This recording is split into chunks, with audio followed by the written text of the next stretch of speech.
Gracias por sintonizar Canal UCR. Continuamos con la telerevista Espectro. Ahora vamos a conocer sobre la cuestión fiscal y la formación del Estado costarricense. Es una investigación histórica del doctor Pablo Rodríguez, la cual culminó en un libro publicado por la editorial de la Universidad de Costa Rica. ¿Qué papel jugaron el territorio, la población y la economía en la formación de la hacienda pública y el Estado costarricense? El invitado nos ofrecerá los detalles y ya está con la periodista y productora Alejandra Fernández. Muchas gracias, Cristian. Muchas gracias a ustedes por continuar aquí en la telerevista Espectro por el camino de la ciencia y la tecnología. Precisamente el libro se llama La cuestión fiscal y la formación del Estado de Costa Rica en el periodo 1821-1859. Es un libro del historiador Pablo Rodríguez Solano, quien se encuentra ya con nosotros. Un gusto tenerlo aquí. Este es un producto de una investigación para el doctorado de Historia de la Universidad de Pompeu Fabra de Barcelona. Usted es profesor de Historia de la Escuela de Estudios Generales y también es investigador en el CICLA de la Universidad de Costa Rica. Un poco quisiera saber qué interesante es hacer este ejercicio de tener toda esta investigación. Precisamente sale el libro cuando estamos en medio de una reforma fiscal. Es bueno conocer cómo organizamos esa hacienda pública al inicio de la conformación del Estado costarricense, precisamente cuando nos independizamos. ¿De dónde tomamos ese dinero para poder formar ese Estado costarricense? Sí, bueno, esa es una de las preguntas más importantes que se deben responder.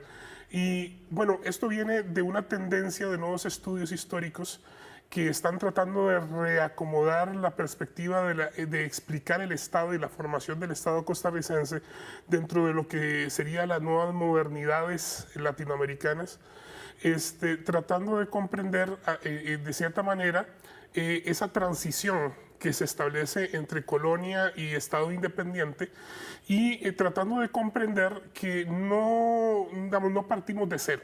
En el momento de la independencia se cuenta con un bagaje, se cuenta con unas instituciones que, si bien en el caso de Costa Rica son relativamente pequeñas, no son iguales, por ejemplo, las instituciones que tiene Guatemala, que tiene Nicaragua o que tienen los virreinatos, los grandes virreinatos. Es una institucionalidad que está funcionando a nivel de los planos locales. En ese sentido, por ejemplo, una de las explicaciones interesantes sobre de dónde surge el dinero con el cual inicia el Estado costarricense es revisando una serie de instituciones, entre ellas los monopolios, principalmente el monopolio del tabaco, que durante este periodo es muy importante, pero también, por ejemplo, una serie de pequeñas instituciones y pequeños cuerpos políticos que están funcionando, cuerpos sociales que están funcionando en esta época, como son los cabildos, por ejemplo, que son fundamentales, pero también instituciones de plano locales, como pueden ser, por ejemplo, las instituciones, por ejemplo, religiosas y otro tipo de organizaciones en el plano local, que también van a tener una participación fundamental en la formación de todo lo que va a ser la institucionalidad de este periodo. Y es que un elemento central que va a tener que afrontar Costa Rica a partir de 1821 es la construcción de la institucionalidad que va a permitir obtener ese dinero. Uno de los elementos fundamentales es cómo se organiza un Estado, cómo recauda un Estado para poder funcionar adecuadamente cuando, por ejemplo, todo el dinero y por ejemplo, las organizaciones políticas y sociales en el territorio dependen de España. En algún momento dependen de España, pero después de que España deja de ser como foco de poder, cada una de estas instituciones va por su propia cuenta. Entonces, ¿cómo un Estado empieza a funcionar a partir de la recolonización del espacio? ¿Verdad? Y empieza a hacer funcionar una institucionalidad que poco a poco empieza a aglutinar a estas instituciones, empieza a construir un proyecto que empieza a ser cada vez más hegemónico en el plano territorial, pero adicionalmente empieza a funcionar cada vez más adecuadamente en un término fundamental, que es recolectar dinero. ¿verdad? ¿Y cómo se hacía en ese tiempo para recolectar el dinero? Usted tuvo que estudiar, según comentamos en algún momento, usted tuvo que recolectar, ir a España, buscar esos datos, buscar todos los estados, digamos, de presupuesto que están ahí archivados. Sí, esa fue una labor bastante minuciosa que hubo que desarrollar en Costa Rica, tanto como en España, como en otros archivos. De hecho, bueno, la mayor parte de la información evidentemente se saca de los archivos nacionales de Costa Rica. Son libros contables y memorias de Hacienda y otra serie de documentos de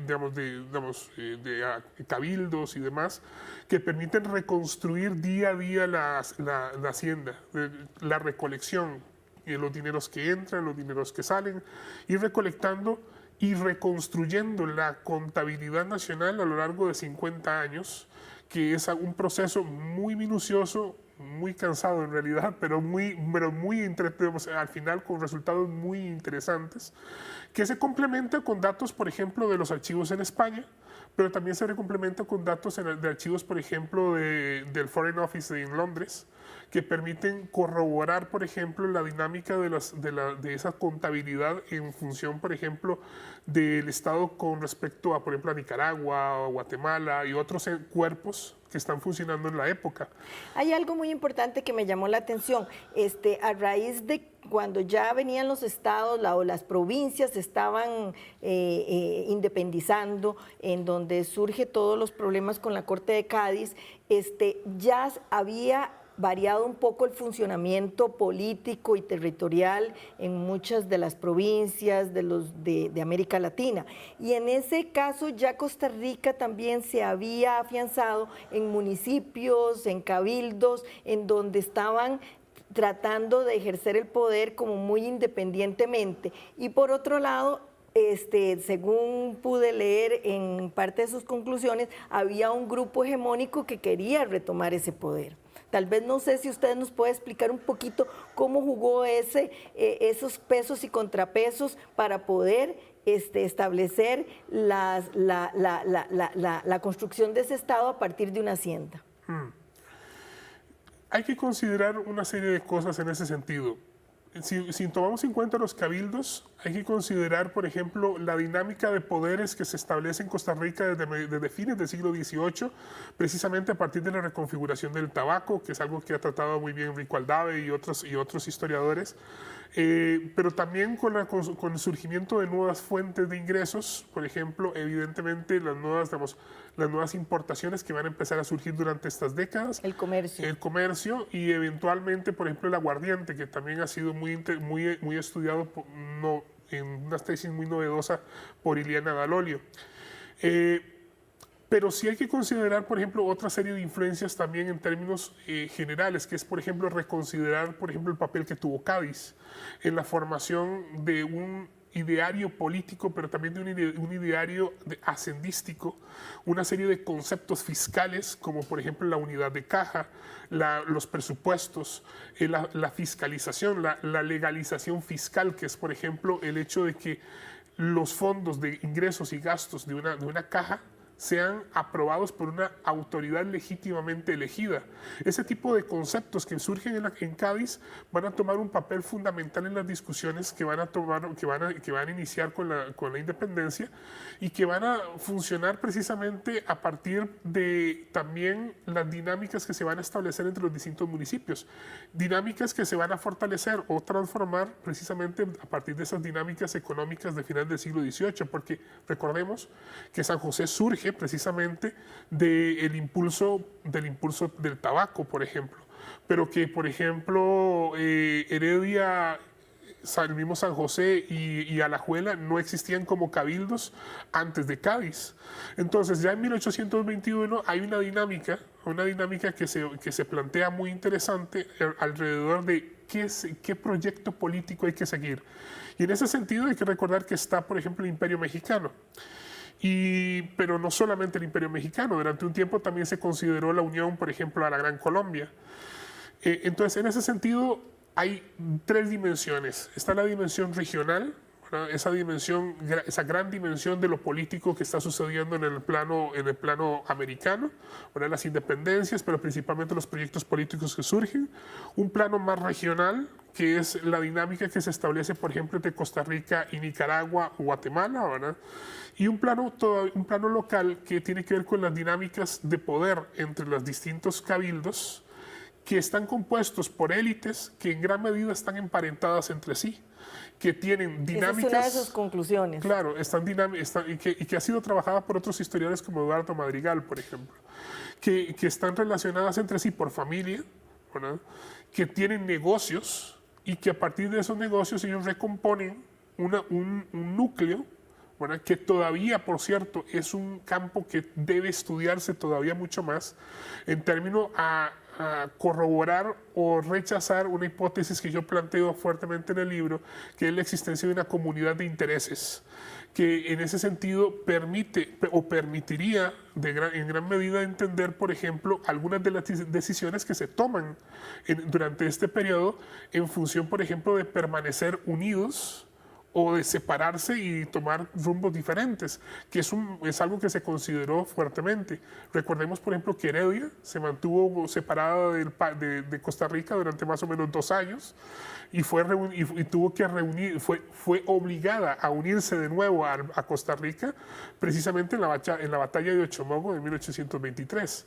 Entonces, en ese sentido, las dinámicas que se plantean son fundamentales y la hacienda juega un papel fundamental en esto, precisamente porque muchas de las decisiones que se toman en torno a la unión o separación del proyecto político tienen que ver con no dañar las dinámicas internas de capital que ya están funcionando y que funcionan desde finales del siglo XVIII y que son fundamentales para ciertos sectores político-económicos de estos cabildos. Y para constituir el ejército que luego Juanito Mora, que es hasta ahí donde usted llega, Juanito Mora tiene que reforzar precisamente para la gran guerra que tuvimos batalla. O la batalla, la campaña sí. del 56, que nos lleva a reafirmar nuestra identidad también. Claro, por ejemplo, ya otros historiadores como Juan Carlos Garavaglia y Víctor Hugo Acuña han señalado que hay una condición fundamental para estudiar precisamente el Estado. Para estudiar el Estado hay que seguir el dinero y las armas, porque durante este periodo esos 2 elementos van a ser fundamentales para poder explicar las dinámicas internas que se van a suceder en torno a la consolidación de la idea de un Estado en Costa Rica. Bueno, quedamos con eso, con la entrevista, pero los dejamos bien intrigados a nuestro público para que efectivamente adquieran el libro en la editorial de la Universidad de Costa Rica, en la biblioteca, la librería de la Universidad de Costa Rica, donde pueden adquirirlo desde esta editorial. Y efectivamente hasta se habla de una comisión de notables en que también empieza a reconfigurar y a pensar en la hacienda costarricense. ¡Qué casualidad! Empezamos en 1821 con esta comisión de notables y ahora tenemos nuevamente una comisión de notables. Pues la historia por ahí se va repitiendo.